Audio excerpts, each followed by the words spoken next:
আজকের ভিডিও ক্লাসটা একটু অন্যরকম হবে, কারণ আজকে আমি বোর্ড ওয়ার্কটা খাতার মাধ্যমে তোমাদের করাবো। তো আজকে যে বিষয়ে আমরা আলোচনা করবো সেটা হচ্ছে গাউসীয় উপপাদ্য এবং তড়িৎ ফ্লাক্স। তো তোমরা এইভাবে ক্লাস করালে তোমাদের কেমন হয় সেটা তোমরা জানাবে, আমি করাবো। তো তোমরা দেখবে সম্পূর্ণ ভিডিওটা এবং প্রয়োগগুলো ভালো করে বুঝে নেবে। 4-5টা প্রয়োগ আজকে আমার করানোর ইচ্ছে আছে, তো দেখি কতগুলো করানো যায়। এবং তোমরা এইভাবে ক্লাস করলে তোমাদের বুঝতে অসুবিধা হলে সেটাও আমাকে জানাবে, আর সুবিধা হলে সেটাও জানাবে। কোনো লেখা বুঝতে অসুবিধা হলে বা কোনোদিন করিনি এভাবে, প্রথম একটা অভিজ্ঞতা আজকে প্রথম করব, তো তোমরা অবশ্যই প্রত্যেকে জানাবে কেমন লাগলো আজকের ক্লাসটা করে। আজকে আমাকে দেখতে পাবে না, অন্যদিন আমি সামনেই বোঝাই বোর্ডে, আজকে একটু ইচ্ছে হলো খাতায় করাতে। অনেকে দেখি ইউটিউব চ্যানেলে তাদের খাতায় করে, তো আজকে আমার একটু ইচ্ছে হলো তাই খাতায় করছি। যদি বলো অসুবিধা হচ্ছে আমি আবার পরের দিন থেকে বোর্ডে করাবো, কারণ সবসময় অতক্ষণ বোর্ড ওয়ার্ক করতে একটু অসুবিধা হয়, তাই বসে বসে লিখে করতেও আমার একটু সুবিধা হলো। তার জন্য এটা একটা নতুন উদ্যোগ বলতে পারো। তো তোমরা সকলে জানাবে কেমন হলো, আর তোমরা সম্পূর্ণ ভিডিওটা দেখবে। দেখি কতদূর কী করাতে পারি। 4-5টা প্রয়োগ নিশ্চয়ই করাবো, এগুলো কিন্তু খুব ইম্পর্টেন্ট, সেই জন্য অবশ্যই বুঝে নেওয়ার চেষ্টা করবে, আর অবশ্যই সকলে জানাবে কেমন লাগলো। চলো আমরা ক্লাসটা শুরু করি, এবং প্রত্যেকে ভালোভাবে দেখবে, আর বুঝতে অসুবিধা হলে নিশ্চয়ই জানাবে। ঠিক আছে, আজকে এখানেই শেষ করছি। চলো এবার ক্লাসটা শুরু করা যাক। আজকের ক্লাসে আমরা ক্লাস 12-এর স্থির তড়িৎ বা ইলেকট্রোস্ট্যাটিক্সের তড়িৎ ফ্লাক্স এবং গাউসের উপপাদ্য বিষয়গুলো ভালো করে বুঝে নেব। তো তড়িৎ ফ্লাক্স কি? কোনো তড়িৎ ক্ষেত্রে যদি কোনো একটা তল কল্পনা করা হয়, ধরো কোনো একটা তল আছে, এই তলটা কোনো একটা সুষম তড়িৎ ক্ষেত্র, মানে সমান্তরাল তড়িৎ বলরেখা, যেখানে আমি সুষম তড়িৎ ক্ষেত্রে স্থাপন করলাম, তাহলে কি হবে? তড়িৎ বলরেখাগুলো এই তলকে ভেদ করে অতিক্রম করবে বা চলে যাবে।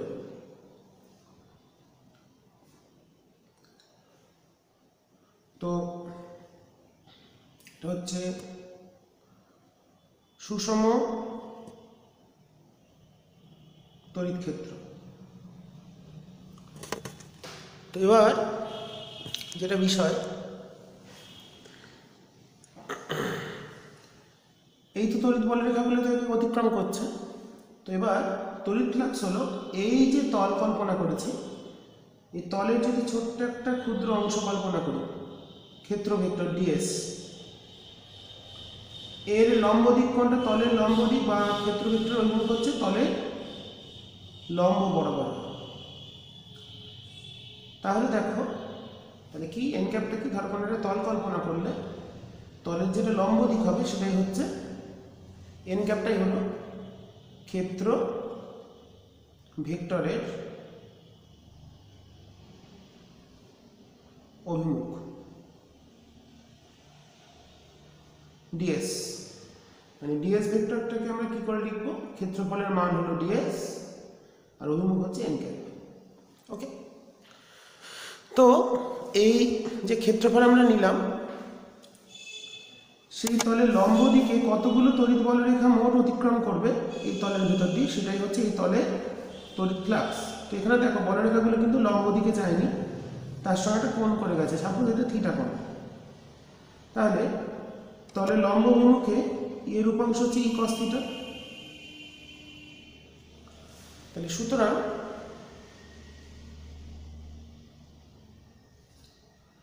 তলের লম্ব অভিমুখে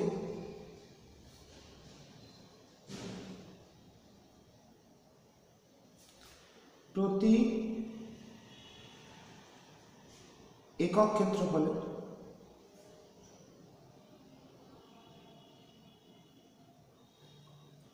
অতিক্রান্ত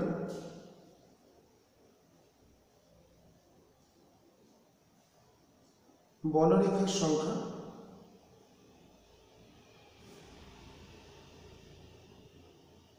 সমান ই কস থিটা। তড়িৎ ক্ষেত্রটাই হচ্ছে তলের ভেতর দিয়ে যে তড়িৎ বলরেখাগুলো অতিক্রম করে সেটা একক ক্ষেত্রফলে কতগুলো বলরেখা গেল সেটা হলো তড়িৎ ক্ষেত্র প্রাবল্য। এবার তার লম্ব দিকে কতগুলো গেল ই কস থিটা খানা। তাহলে একক ক্ষেত্রফলে যদি ই কস থিটা সংখ্যক যায়, সুতরাং ডিএস ক্ষেত্রফলের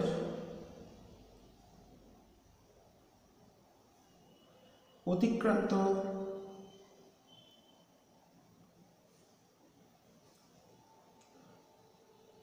মোট বলরেখার সংখ্যা যেগুলো লম্বভাবে যাচ্ছে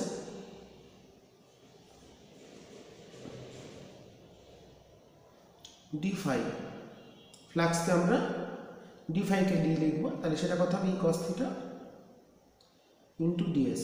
ডিএসটা হলো ক্ষেত্রফলের মান, মানে ই ডিএস কস থিটা বা ই ডট ডিএস। তাহলে ডি ফাইটা পেলাম ই ডট ডিএস। তাহলে যদি আমাদের এইটুকুনির ভিতর দিয়ে গেল, এর তলের এইটুকুনি যে ক্ষেত্রফলটা নিয়েছি তার ভিতর দিয়ে বলরেখা যাচ্ছে কতগুলো লম্ব দিকে ই কস থিটা ই ডিএস কস থিটা বা ই কস থিটা ডিএস বা ই ডট ডিএস, সেগুলো ডি ফাই। এটাকেই বলা হচ্ছে তড়িৎ ফ্লাক্স বা ইলেকট্রিক ফ্লাক্স। তাহলে যদি সম্পূর্ণ তলের বার করতে হয়, সুতরাং তলের সমগ্র ক্ষেত্রফলে অতিক্রান্ত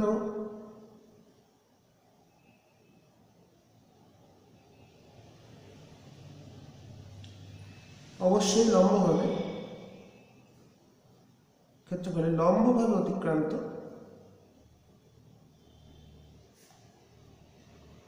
মোট বলরেখার সংখ্যা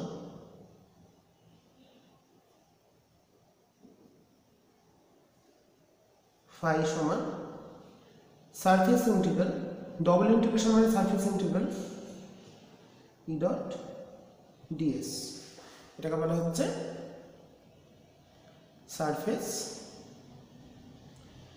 ইন্টিগ্রাল।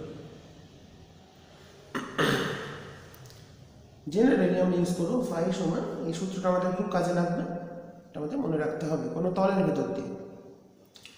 জেনারেলি আমরা ইউজ করবো ফাই বার করতে দিলে ই ডট এস। এবার দেখো তাহলে ফাই এর এককটা কি হবে, ফাই এর এককটা হবে, এটার একক হচ্ছে নিউটন পার কুলম আর এটার একক হচ্ছে মিটার স্কোয়ার। তাহলে চলে এলো ফাই এর এসআই একক newton metre square coulomb inverse, বা এটাকে আমরা লিখতে পারি ভোল্ট মিটার। এটা আমাদের একক হিসেবে ব্যবহার করা যেতে পারে। ওকে, তো গাউসের উপদ্রবের তল এটা একটা মুক্ত তল বা ওপেন সারফেস। তো কোনো যদি বদ্ধ তল হয়, বদ্ধ তলের ক্ষেত্রে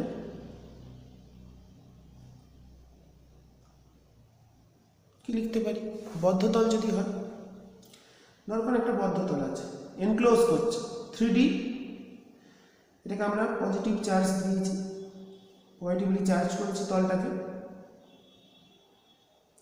তো এই যে তলটার যে টোটাল চার্জ আছে কিউ চার্জ, তার সেন্টার অফ চার্জ যেটা, এটাকে বলা হচ্ছে সেন্টার অফ চার্জ, আধান কেন্দ্র। এখানে কতখানি আধান আছে, that is Q in. Q in মানে ইন্টারনাল চার্জ এনক্লোজড, কতখানি কি এনক্লোজ বা ঘিরে রেখেছে, বাই দিস ক্লোজড সারফেস, কতখানি চার্জকে ঘিরে রেখেছে। তাহলে এর ক্ষেত্রে বলরেখাগুলো এইভাবে বেরোবে, চারিদিকে অসংখ্য বলরেখা বেরোতে পারে।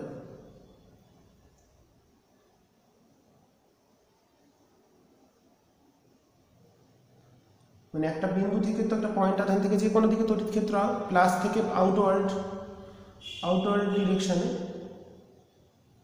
এখানে যদি আমরা একটা ক্ষেত্র ভেক্টর নিই, তার যদি তলের অভিমুখ এটা হয় এন ক্যাপ, তাহলে সেক্ষেত্রেও দেখো এটা দিয়ে হচ্ছে ই ডট ডিএস আগেরটার মতনই। তাহলে এক্ষেত্রে বদ্ধতলের ক্ষেত্রে ফ্লাক্স হবে সারফেস ইন্টিগ্রাল, এখানে একটা গোল চিহ্ন দিতে হবে, এটা হচ্ছে এনক্লোজের চিহ্ন বা ক্লোজড, এটাকে বলা হচ্ছে ক্লোজড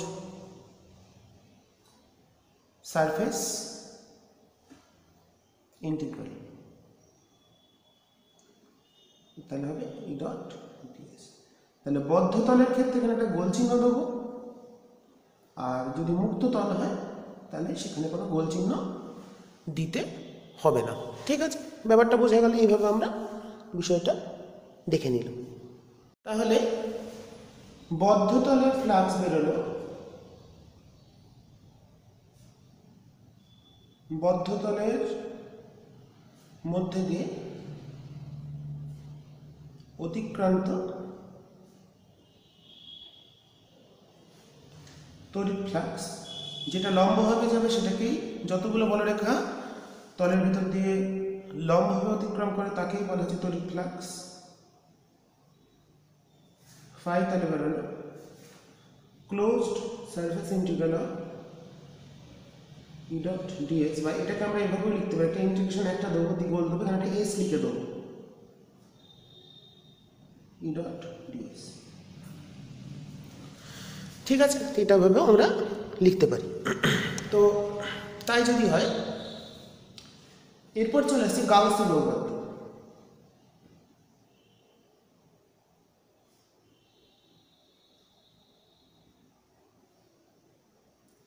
গাউসের উপপাদ্য কি বলছে? কোন বদ্ধতলের মধ্যে দিয়ে অতিক্রান্ত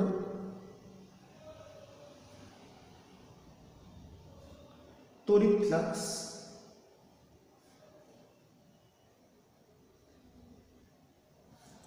ওই বদ্ধ তল দ্বারা আবদ্ধ আধানের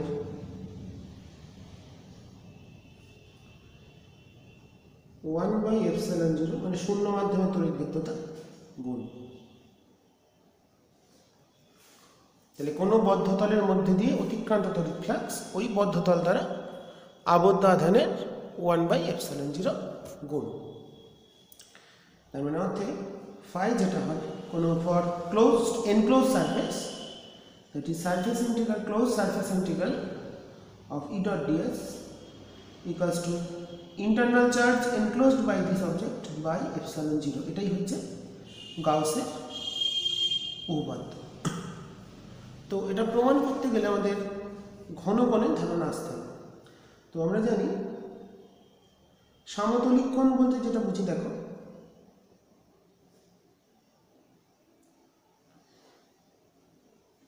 একটা তলে কোণ উৎপন্ন করে যেটাকে বলে বৃত্তচাপ, এটা এস, এটা হলো কেন্দ্রস্থ কোণ, এটা হলো আর। এদের ক্ষেত্রে কি সম্পর্ক? S equal to R theta. যদি ত্রিমাত্রিক কোনো বস্তু হয় তার ক্ষেত্রে যে কোণ তাকে আমরা বলছি ঘনকোণ বা সলিড অ্যাঙ্গেল।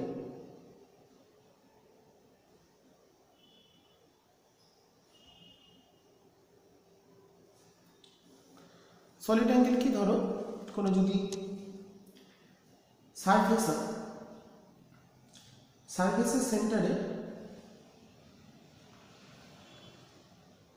এখান থেকে যে প্রজেকশনটা হচ্ছে এটা একটা ডিএস ক্ষেত্রফল, তার জন্য এখানে যে প্রজেকশন হবে এই দূরত্বটা আর, কেন্দ্র থেকে দূরত্ব, সেটাকে আমরা লিখব ওমেগা দিয়ে, যেহেতু ডিএস ধরি তাই লিখলাম ডি ওমেগা। তাহলে এক্ষেত্রে আমাদের যেটা করতে হবে, যদি আমাদের সলিড অ্যাঙ্গেল হয় এটাকে যদি এস ক্ষেত্রফল বলি, সেক্ষেত্রে এই কোণটা হবে হচ্ছে যে প্রজেকশন, সেটা হলো ওমেগা। ওহম চিহ্নটাকে আমরা এখানে ওমেগাই হলো চিহ্ন, এটা যদি আর হয় তাহলে এস ইকাল টু আর ক্ষেত্রে, এর ক্ষেত্রে আর স্কোয়ার ওমেগা, মানে ঘন কোণকে আমরা ওমেগা চিহ্ন দিয়ে লিখব, সেটা সূত্র কি এস বাই আর স্কোয়ার, মানে ক্ষেত্রফল বাই কেন্দ্র থেকে দূরত্বের বর্গ। মানে এটা ছিল হচ্ছে থিটা সমান এস বাই আর, বৃত্তচাপ বাই ব্যাসার্ধ, এটা সেখানে হচ্ছে এস বাই আর স্কোয়ার। এবার ধর যদি ভাবি, ধরো কোনো একটা তড়িৎ ক্ষেত্র আছে,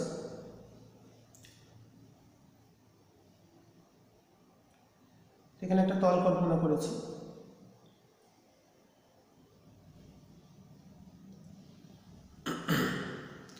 ডিএস। তো তড়িৎ ক্ষেত্রের যে লম্ব ভেক্টর এন ক্যাপ, তার সঙ্গে থিটা কোণে আছে। তার মানে আমরা এবার যদি একটা তল ভাবি যেটা এই তলের সাথে থিটা কোণ করবে, এবং সেটা যদি তলটা হয় তাহলে সেটা কিন্তু ই এর সাথে লম্ব হবে অবশ্যই।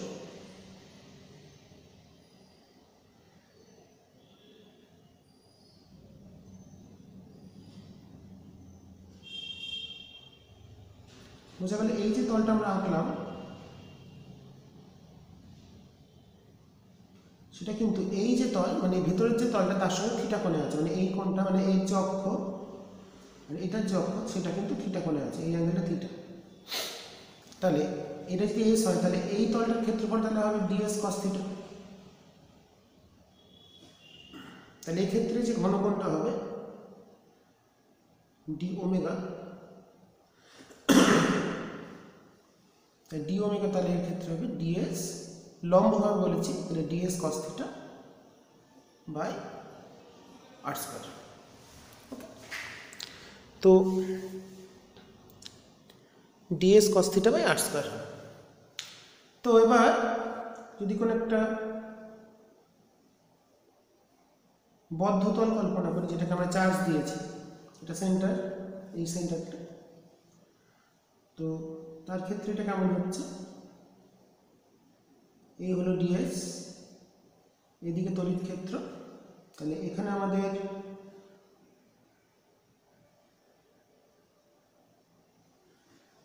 ডিএস ভেক্টর, ডিএস এর লম্ব দিক এন ক্যাপ, এটা থিটা, ডি ওমেগা। তাহলে গাউসের উপপাদ্য বলেছে ফ্লাক্স মানে কি, ফাই মানে হচ্ছে surface integral of E dot DS. তাহলে এটাকে আমরা লিখছি E DS, E cos theta into DS. But E মানে আমরা জানি এখানে যদি কিউ চার্জ থাকে, এই দূরত্বকে আর বলি, ই এর ফর্মুলা আমরা আগে শিখেছি Q by Q in by 4 pi epsilon 0 R square into DS cos theta থাকলো। ওকে, তাহলে এটাকে আমরা যদি লিখি, দেখো যেটা কনস্ট্যান্ট, কনস্ট্যান্ট কোনটা, কিউ ইনটা constant by 4 pi epsilon 0 constant, আর DS cos theta by R square মানে D omega, that is surface integral of, এখানে একটা এস লিখতে হবে বারবার, ডবল ইন্টিগ্রেশন দিলে এস লিখতে হবে না, সিঙ্গেল ইন্টিগ্রেশন দিয়ে গোল লিখলে এস লিখতে হবে, কারণ সারফেস ইন্টিগ্রাল বোঝানোর জন্য। তাহলে এটা হচ্ছে ডি ওমেগা। ডি ওমেগাকে যদি করি তাহলে একটা যদি কোনো বদ্ধ তল হয় তার ক্ষেত্রে মোট যে সারফেস এরিয়া, মোট ক্ষেত্র ভেক্টর আর ব্যাসার্ধের বর্গের অনুপাত হয় 4 পাই, কারণ এখানে দুটো তল, আমরা দুটো তলের সাহায্যে কিন্তু একটা ত্রিমাত্রিক বস্তুকে ব্যাখ্যা করি। তাহলে এখানে মোট হচ্ছে 4 পাই, মানে এটা একটা 2 পাই, এটা একটা 2 পাই, তাহলে টোটাল থাকে এটা 2 পাই, এটা একটা 2 পাই, তাহলে মোট হচ্ছে, তাহলে এটা চলে এলো Q in by 4 pi epsilon 0 R square into 4 pi, তাহলে 4 পাই কেটে গিয়ে তাহলে ফাই চলে এলো কিউ ইন বাই এপসাইলন 0। তাহলে কোনো বদ্ধতলের প্রমাণটা পরীক্ষায় খুব একটা আসে না। তাহলে কোনো বদ্ধতলের মধ্যে দিয়ে আমাদের স্টেটমেন্ট কি ছিল, কোনো বদ্ধতলের মধ্যে দিয়ে অতিক্রান্ত তড়িৎ ফ্লাক্স ওই বদ্ধতল দ্বারা আবদ্ধ আধানের 1/ε0 গুণ। তাহলে সেখান থেকে আমরা সমতলীকরণের প্রমাণটা খুব একটা ইম্পর্টেন্ট নয়, তাও তোমরা দেখে রাখবে কেমন এটা কতটা গুরুত্বপূর্ণ। তো সেটা আমাদের দেখা হলো। এরপর আমরা যেটা করবো সেটা হচ্ছে গাউসের উপপাদ্যের প্রয়োগ। গাউসের উপপাদ্য প্রয়োগ করে বিভিন্ন ক্ষেত্রে তড়িৎ ক্ষেত্র প্রাবল্যের মান আমরা নির্ণয় করব। তো প্রথম যেটা করবো সেটা হচ্ছে বিন্দু আধানের জন্য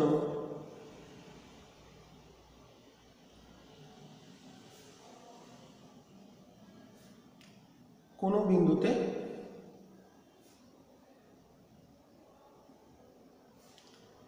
প্রাবল্য নির্ণয়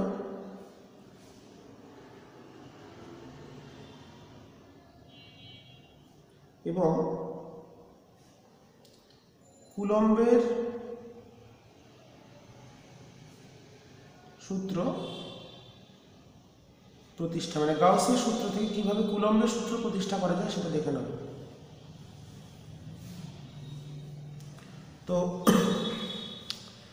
কোন একটা ধরো ধনাত্মক আধান আছে প্লাস কিউ আধান, তার থেকে আর দূরত্বে একটা বিন্দু পিতে আমাদের প্রথমে ক্ষেত্র প্রাবল্য নির্ণয় করতে হবে। তো তার জন্য কি করবো, গাউসের উপপাদ্য সবসময় বদ্ধ, কারণ আমাদের সূত্রটা কি, বদ্ধতলে ক্ষেত্র ভেক্টরের ক্ষেত্র সমাকলন ক্ষেত্র ভেক্টরের সেটা হচ্ছে q/ε0। তো বদ্ধ এখানে তাহলে এটাকে ঘিরতে গেলে একটা গোলক লাগবে আর ব্যাসার্ধে। এই যে তলটা আমরা আঁকলাম এটাকে বলা হচ্ছে গাউসীয় তল। যে কাল্পনিক তল আমরা এখানে নিচ্ছি সেটাকে বলা হচ্ছে গাউসীয় তল। তো গাউসীয় তল আঁকার পর আমরা কি করব, এখানে একটা তলের উপর ছোট্ট ডিএস ভেক্টর নেব, ক্ষেত্র ভেক্টর। তার নিশ্চয়ই দিক কোনটা, ক্ষেত্র ভেক্টরের অভিমুখ সবসময় আউটওয়ার্ড ড্রন নর্মাল বরাবর হয়। তোমরা যেখানেই নেবে সবসময় বাইরের দিকে লম্ব হবে। তো প্লাস কিউর জন্য তড়িৎ ক্ষেত্র বাইরের দিকে হয়, আমরা জানি লম্ব হয় বাইরে। তোমরা যেখানেই নাও না কেন সব জায়গাতেই দেখবে ই ভেক্টরটা অবশ্যই প্যারালাল ডিএস ভেক্টর হবেই এটা। তাহলে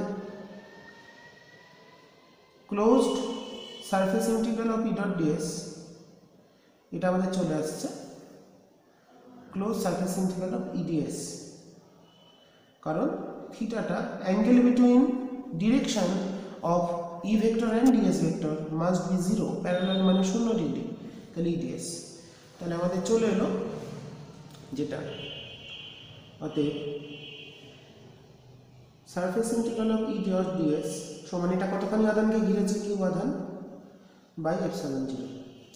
এবার এখান থেকে আমরা এই তলের উপর যেখানেই মানটা নির্ণয় করি না কেন তড়িৎ ক্ষেত্রের মানটা সমান হবে, কারণ যেহেতু ব্যাসার্ধটা ধ্রুবক একই দূরত্বে দিকটা আলাদা হলে মানটা সমান হবে। তাই এখানে ইটা হচ্ছে সুষমতায় বাইরে এলো, সারফেস ইন্টিগ্রাল ডিএস সমান কিউ বাই, তাহলে এখানে লিখব যেহেতু ইটা হচ্ছে ইউনিফর্ম বা সুষম। তাহলে কত চলে এলো, ডিএসটা কোথায় আছে, এই তলের উপর আছে। তাহলে ডিএসকে ইন্টিগ্রেট করলে এই তলের মোট ক্ষেত্রফলটা পাবো, দ্যাট ইজ 4πr²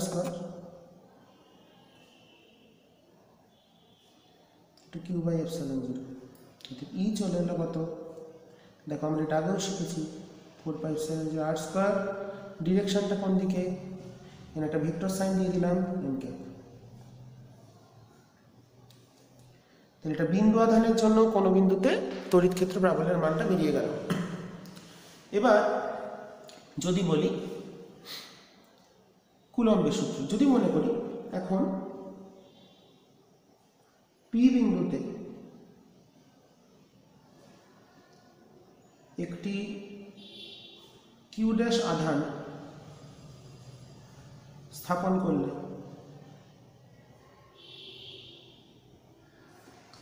তার উপর প্রযুক্ত বল তড়িৎ বল F সমান কিউ ইন্টু ই, কিউটা কিউ ড্যাশ ইন্টু ই, কারণ তড়িৎ ক্ষেত্রে যে বল কাজ করে সেটা কিউই, এটা আমরা আগের দিন ভিডিওতে শিখেছি, ভিডিও ক্লাসে। তো আজকে একটু নতুনভাবে আমরা ভিডিওটা প্রেজেন্টেশন করছি তোমাদের সামনে। তোমরা জানাবে সবাই কেমন এইভাবে করলে তোমাদের সুবিধা না অসুবিধা হচ্ছে।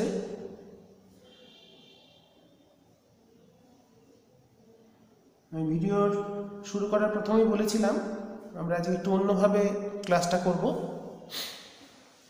তো এভাবে একটু আমার ইচ্ছে হলো এভাবে তোমাদের করাতে, এতে করে তোমাদের কতটা সুবিধা বা অসুবিধা, নোট ভিত্তিক ব্যাপারটা চলে আসছে, স্পষ্ট দেখতেও মনে হয় সুবিধাই হবে।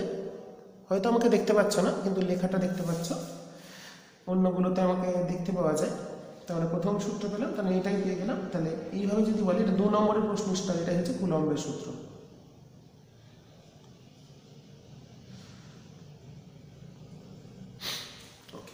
নেক্সট আমরা চলে যাব, খুব গুরুত্বপূর্ণ, আহিত ফাঁপা গোলীয় খোলকের জন্য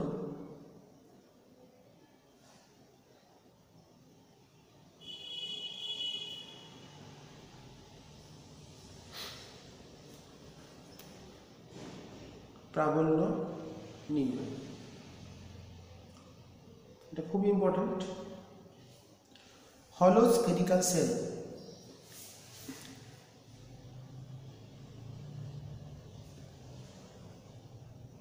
হলো স্ফেরিক্যাল সেল, তো একটা ফাঁপা গোলক আছে ধরো, এটাতে আমরা ব্যাসার্ধ দিলাম আর, এটাকে আমরা কিউ আধান আহিত করেছি।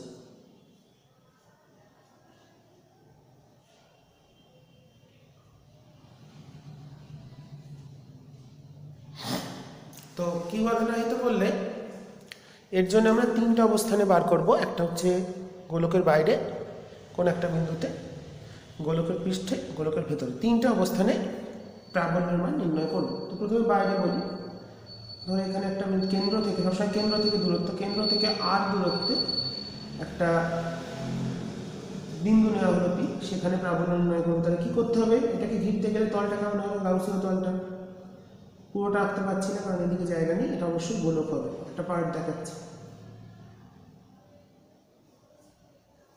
পুরোটা আছে। তো এখানে একটা ডিএস নিলাম, ডিএস এর দিক একই রকম বাইরের দিকে। তাহলে এখানেও দেখো ই ভেক্টরের দিক আর এন ক্যাপের দিক একই, তার মানে surface integral of E dot DS এটা কতখানি গোলকটা ঘিরেছে কিউ আধানকে, capital Q by epsilon 0। Capital Q ধরেছি তাই স্মল কিউ লিখলাম না, কাটাকুটি হলো, তোমরা বুঝে নেবে ব্যাপারটা। তাই যদি হয়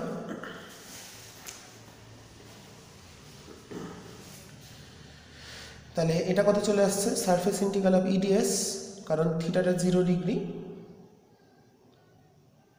তাহলে এটা আসছে একই কারণে আগেরটার মতনই, আগের যে ক্যালকুলেশনটা আমরা এখানে দেখেছিলাম, ইটা বাইরে আসছিল সুষম, এখানেও তাহলে তাই হবে।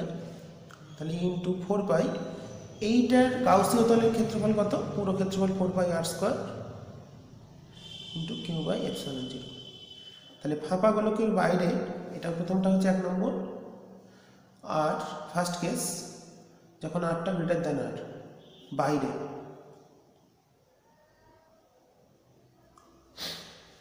Q by 4 pi epsilon 0 R square N cap, N ক্যাপটা এটা ধরেছে। এবার যদি সারফেসে বলি, যদি বলি 2 নম্বর, এর 2 নম্বর আর ইকাল টু আর হয়। তাহলে আর ইকাল টু যদি আর হয়ে যায় তার ক্ষেত্রে এটা কত হবে, আর এর মানটা আর বসিয়ে দেবো Q by 4πε0 capital R square, এটাই সর্বোচ্চ এন ক্যাপ। আর যদি বিন্দুটা আর লেস দেন আর হয়, মানে ভিতরে হয়, দেখো ফাঁপা যদি পরিবাহী হয় আহিত ভেতরে কিন্তু কোনো আধান থাকতে পারে না, এটা আমরা আগে জানি।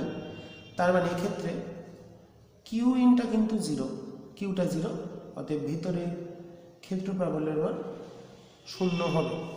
তাহলে ফাঁপা গোলীয় পরিবাহীর ক্ষেত্রে, আহিত পরিবাহীর ক্ষেত্রে পৃষ্ঠে হলো এটা, সরি বাইরে হলো এটা, পৃষ্ঠে হলো এটা, আর ভিতরে শূন্য। ঠিক আছে, তাহলে আমরা তিনটে যে ভ্যালু পেলাম, সুতরাং আর গ্রেটার দ্যান আর হলে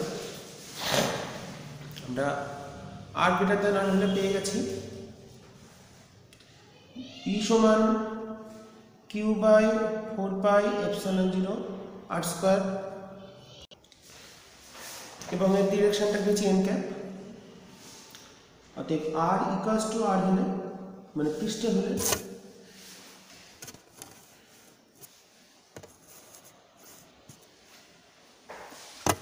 হলে পাচ্ছি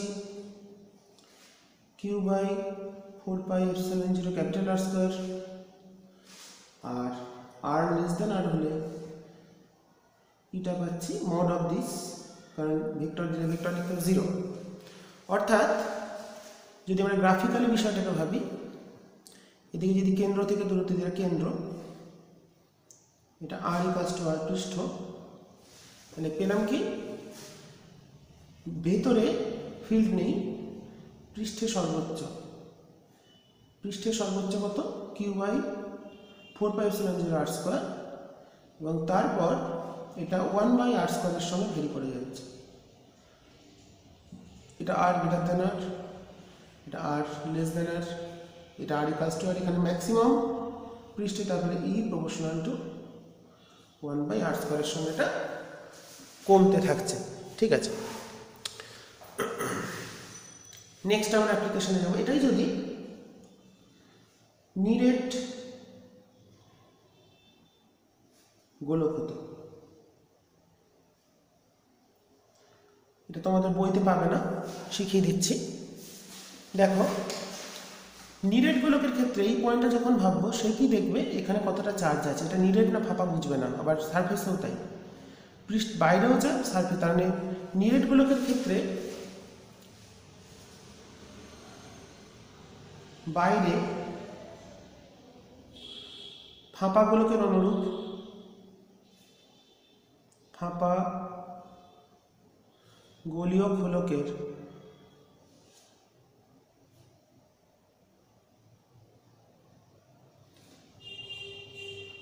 অনুরূপ হবে, মানে এটাই হবে, পৃষ্ঠেও অনুরূপ। ব্যাপারটা হলো যদি ভেতরে বলি, ভেতরে কিন্তু চার্জ থাকবে, ভিতরের ব্যাপারটা যেটা ভিতরে, মানে আর লেস দেন আর হলে সেই ক্ষেত্রে কী হবে। তো সেক্ষেত্রে দেখো এই যে আমরা গোলকটা ধরেছি, তার ক্ষেত্রে কিন্তু চার্জটা সব জায়গায় আছে।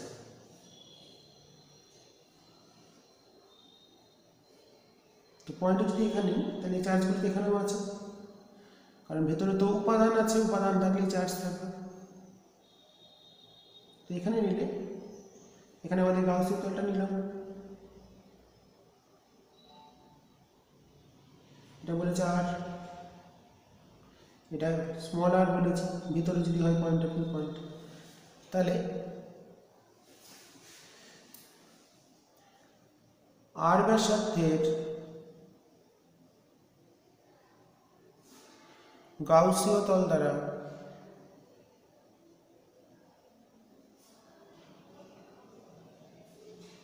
আবদ্ধ আধান কত হচ্ছে এখানে আমরা দেখে নেব।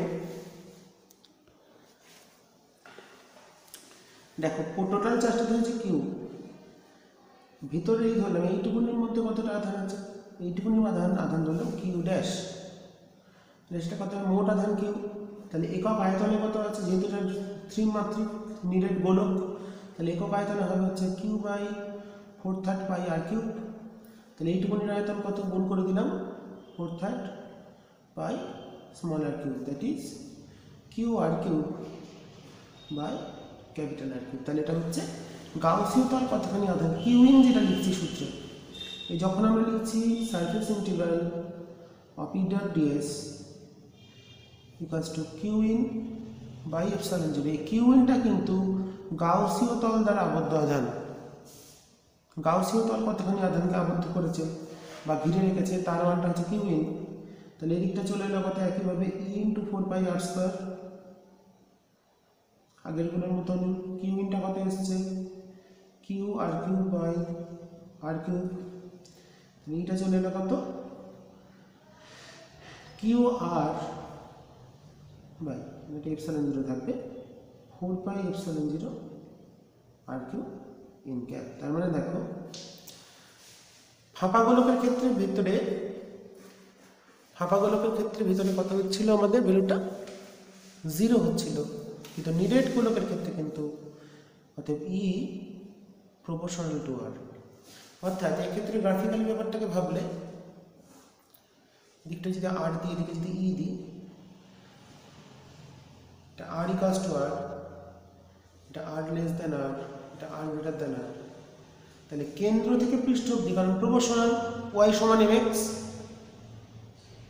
কেন্দ্রে 0, তারপরে আস্তে আস্তে বাড়তে গিয়ে ম্যাক্সিমাম হলো পৃষ্ঠে, কত হলো ম্যাক্সিমাম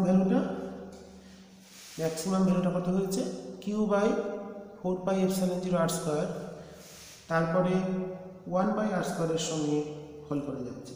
তাহলে ভেতরে হচ্ছে ই সমানুপাতিক আর বাইরে হচ্ছে ই সমানুপাতিক 1 বাই আর স্কোয়ার। অনেকটা মহাকর্ষণ লেখচিত্র যেটা আছে, জি এর মানের পরিবর্তন উচ্চতা গভীরতার সাথে একই লেখচিত্র। ঠিক আছে, এটা কিন্তু খুব গুরুত্বপূর্ণ, এটা তোমাদের বইতে থাকবে না, তো তোমরা এখান থেকে এটা ভালো করে বুঝে নেবে। এরপর আমরা পরবর্তী যে বিষয় 4 নম্বর প্রয়োগ, সেটা হচ্ছে দীর্ঘ লিচু, এটা পরীক্ষায় খুব আসে, দীর্ঘ লিচু আহিত পরিবাহী।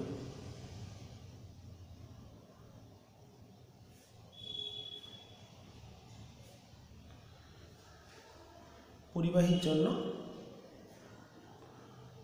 প্রাবল্য নির্ণয়, এটা আমরা দেখে নেব। কোন একটা দীর্ঘ মানে অসীম দীর্ঘ, এন্ডলেস,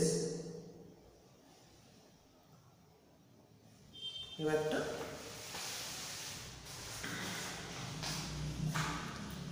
কোন তার আছে, আমরা পজিটিভলি চার্জ করেছি,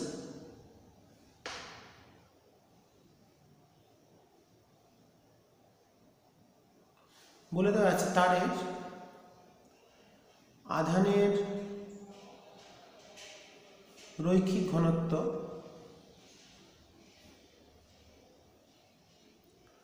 ল্যামডা। এর থেকে আমাদের মানে একক দৈর্ঘ্য আধান, ল্যামডা মানে হচ্ছে একক দৈর্ঘ্য আধান। তো আমরা কি করলাম, এর থেকে এক্স দূরত্বে এখানে প্রাবল্য নির্ণয় করতে হবে। তাহলে এটাকে ঘিরতে গেলে এখানে চোঙ লাগবে, তো আমরা কি করলাম, এটাকে ঘিরে একটা চোঙাকৃতি বা বেলনাকৃতি বা সিলিন্ড্রিক্যাল গসিয়ান সারফেস বা গাউসীয় তল কল্পনা করলাম।